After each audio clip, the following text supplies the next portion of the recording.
অন্যান্য বছরের মতো এবছরও ঘটা করে শারদ উৎসবের আয়োজন করতে চলছে বিশালগড়ের অন্যতম বনেদি ক্লাব অফিসটিলা যুবক সংঘ।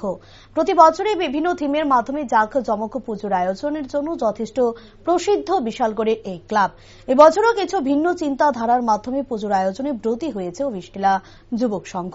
মঙ্গলবার ক্লাব প্রাঙ্গণে এক সাংবাদিক সম্মেলনের মাধ্যমে বিস্তারিত তুলে ধরেন ক্লাব কর্তৃপক্ষ।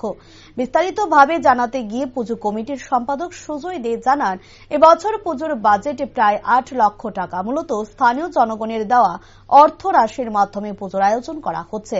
কোন ধরনের চাঁদার জুলুম সহ অন্যান্য অসৎ উপায় অবলম্বন না করেই পুজোর আয়োজন করছে ক্লাব কর্তৃপক্ষ।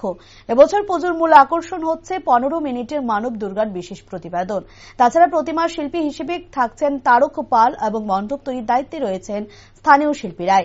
তাছাড়াও আরও জানান, আগামী পঞ্চমীর সন্ধ্যায় মুখ্যমন্ত্রী ডক্টর মানিক সাহা এবং বিধায়ক সুশান্ত দেবের হাত ধরে উদ্বোধন হতে চলছে এবারকার পুজো।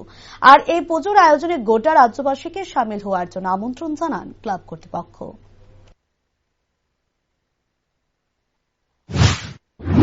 এই বছর আমাদের থিম রয়েছে দক্ষ যজ্ঞ দেবী দুর্গার আগমন।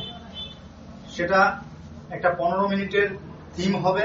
সেই থিমের মাধ্যমে আমরা আপামর ত্রিপুরাবাসীকে এই থিমটা তুলে ধরব। বাজেটটা কত রয়েছে? আমাদের বাজেটটা ৮ লক্ষ টাকা।